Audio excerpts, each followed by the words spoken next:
But Travis Hunter is going to be playing this game, and he says he's 100% healthy. I'm going to play these 2 clips here, and then we can discuss. Take a listen. I'm 100% now going into this week, so yeah, it's over. I'm back, man. You know why I got hit so bad, bro? You seen that picture that Coach Brown posted? Ever touch me? Yeah, he healed me, bro. That was great. I'm telling you, dog. Amen. There's something about that touchdown. Pause. Big Matt, your thought on Travis Hunter's return and the impact he will have against Cincinnati? Travis Hunter's the fucking best player in America, man. He's healthy. Yeah. That adds an extra 14 points. Yeah. It's a 14-point swing, you know what I'm saying? Like the over-under should go up. The points should go up. Just from the perspective of he'll probably score a touchdown. He didn't last week. And whoever you put him on is locked down. So throw the ball over there and he might score a touchdown there. And I think he's going to have a Heisman moment game. It's on national TV. It's at night, 2-5-2 teams. You win and you're bowl eligible for the first time since I don't fucking know. Like I can't even remember 2016. Yeah. The last bowl game they went to was the Alamo Bowl, right? And they lost to Oklahoma State. Please so. I think that's the last one. So that's like 8 fucking years. And we haven't won a bowl game since your boy was a senior. Mm-hmm. Yeah. And I was pissed. We went 8-5. We lost in the Big 12 title game. And I was mad as fuck. We lost 2 games in overtime. But just think about that. Like the standard back then was like, we won 8 games and won a bowl game. Fuck. We suck. You got to get rid of Barnett. Like people are fucking talking shit. And like, it's crazy how things change. Yeah. So being bowl eligible is going to be fucking huge, bro. So I'm excited, dog. I think Saturday night's going to be awesome. Nick got invited up as a recruit again. So we'll be there Saturday night. And this is setting up for CU to have a coming out party. That's what this needs to be. No doubt. Now, I'm not trying to talk shit on Cincinnati. We played them once in our history. It was in the 70s or some shit. I'm gonna talk shit to Wolf tomorrow. I'm gonna talk shit to Pat tomorrow. We're gonna start get this fucking going. You know, like they'll be at the gym tomorrow at 11 a.m. The show's live from the gym. We'll have microphones on, so the audio's good. It's gonna be awesome. A great show. And it'll be fun. So, you know, this game, both teams are 5-2. Both teams are fighting for a spot. Whoever wins this game, literally every one of your goals are in front of you. Whoever loses this game, you're begging people to start beating each other everywhere. Yeah. You just need chaos. You need fucking chaos because trying to get into the title game with 2 losses in a non-division conference, because now they don't do divisions anymore anywhere, right? Mm-hmm. So the best 2 teams in a non-division conference, you're not getting in. My senior year, bro, we played in the North. We went 4-4 in conference and won the North because it was like, but the other side had Oklahoma, Texas, and Oklahoma State. They all had 10 wins. Yeah, we got to go play Oklahoma in the Big 12 title game because of the way the divisions were slated back in the day. Now 2 teams are going, so I think that this is a coming out party. I know that we've had big games. This is Heisman moment for Shedeur, Heisman moment for Travis. Go beat the fucking bricks off someone's ass. Look, if they want to line up in a 3-down front the whole game, okay, and we don't see them running the ball, even with the Godfather in there, put 3 guys on his ass. I don't care. Fucking slap him, wham it. Like, do spit in his ear. I don't give a fuck. Just block him. Okay? Anybody can be fucking blocked. Yep. He's going to make plays. He'll have tackles. He'll probably have a sack. He's a good player. But we can still run the ball at him. Yeah, no doubt. You know what I'm saying? Like, that's just the way it works. So I just, if they do that, we can run the ball a little bit and they have to walk up. Dog, their pass defense can't cover our guys. No pass defense can cover our guys. And Shedeur is a fucking assassin. Yeah. And it's the last home game was a shit show. And we only lost by 3.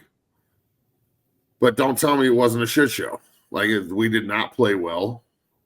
Shiloh was terrible. We couldn't run the ball. The play calling was everything was just, and we lost by 3 to the best fucking team in the conference.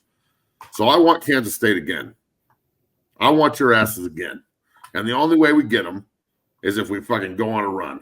I don't know. I don't think BYU finishes undefeated. They got UCF this weekend. God knows what that's going to happen in that game. They damn near beat Iowa State.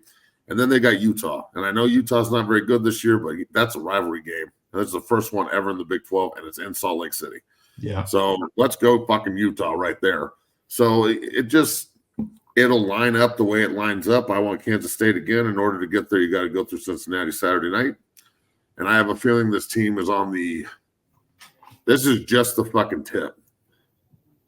Like this is the tip of the iceberg, folks. There's so much more under the surface that's just waiting. Yeah, and this explosion coming Saturday night, so hold on to your fucking ass. Yeah, no doubt. Let me ask you, how do you think Colorado is going to use Travis Hunter? Do you think he's going to be full 120 plays on both sides? Yep. Okay. I do. No limitations at all? Nope. Yeah, I'm excited. He said he was healed. Yeah, he said he was healed. Said he was awesome. He said Coach Prime touched him and he healed. So my back hurts like a motherfucker. Can I get a touch on the shoulder? Coach Prime. Yeah. Well, before we move on here, Coach Prime's comments on Colorado versus Cincinnati, his thoughts. Take a listen here. His early thoughts on Cincinnati this week. Cincinnati is great. Cincinnati, they're playing really good football. If you match up statistically, we're kind of right there with one another. Our defense may have the edge just a little bit, but offensively, they have a lot more balance with running and passing the football. I like what they're doing. They're not flashy. It's not a sexy thing, but they get the job done. And I love the way they attack. I love the way they get to the ball. I love what they're accomplishing this season. It's a tremendous task. We cannot make mistakes, and we cannot start off slow. We got to go get them. We got to go at them. And that's what we plan on doing. Big Matt, your thoughts on that? Let's fucking go. That's my fucking thoughts on that shit. We're going to be ready to fucking play. We figure some shit out. Mm-hmm. This team loses and learns. I don't think they need to lose again to learn. Yeah. I think they figured it out twice, and they're like, fuck this. We're too good to lose. Yeah. So, look, Cincinnati last year was dog shit. They sucked. Now they're respectable again. They're going to go to a bowl game. Look, I respect Cincinnati. They're a good football team. They are hard-nosed. They're going to fight. It is not going to be some blowout, okay? But I do think we have the ability to offensively explode. And I guess my if the defense can get 2 of 3 stops, if we can win 2 out of every 3, either with a turnover or a stop, give up a touchdown. Turnover, stop, give up a touchdown. Turnover, stop, give up a touchdown. I think the score is somewhere around 45-21. Yeah. Yeah. Because the CU's offense, even when they play shitty, they're fucking lights out, dog. Like go just look at the points. Like, when's the last time CU scored 10 points? 17 points. Last year at Utah when Shedeur didn't play? Probably. Or Washington State when he broke his back? Like, we're scoring, dog. If our defense plays to the standard they're playing at right now with Sapp and Lewis and Livingston and everybody fucking chewing glass, it's over. It's fucking over. Like 10-2 is right on the doorstep. Yeah. And dog, it's hard to win 10 fucking games in college football. Shit.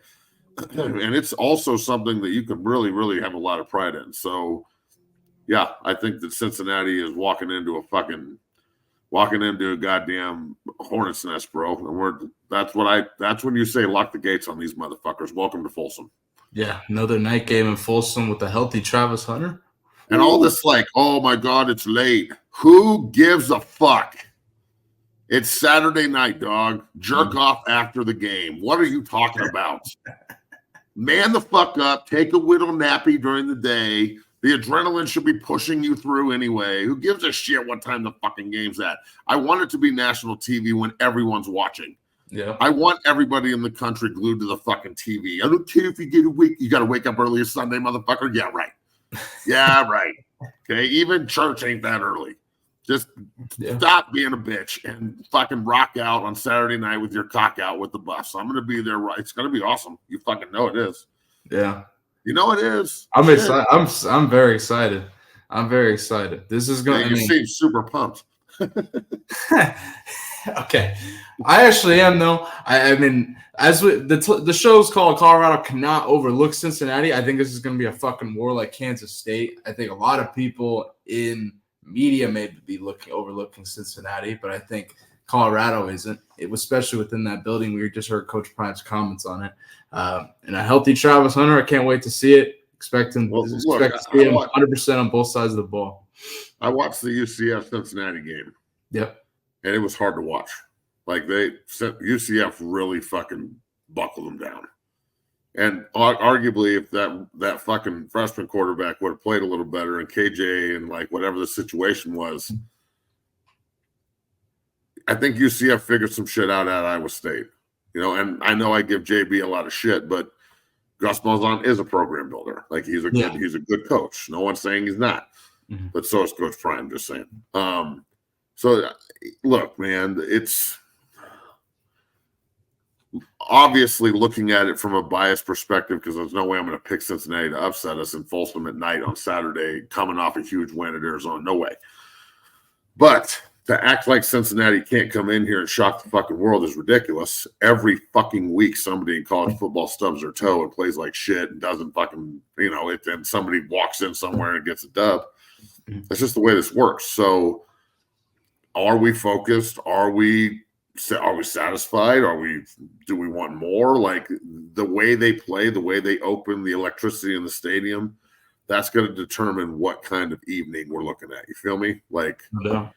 This is as big as it gets, bro. So you want an opportunity to play in November for shit that matters, and it's fun. I mean, if you're every fucking time, every goddamn November I played in Boulder meant something. We didn't have any fucking Novembers. Well, one in 2000. In 2000, we were 3-8. That was the only November that didn't mean shit.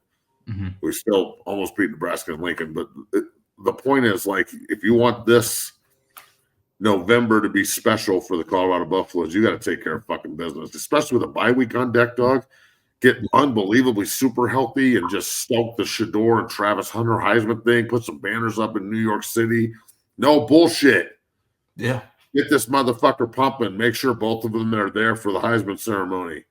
You feel me? Like, that's the kind of fucking outing we need Saturday night. And you got to run the ball to do it. You can put 150 yards rushing on them and 400 yards passing. This is college football. Yeah.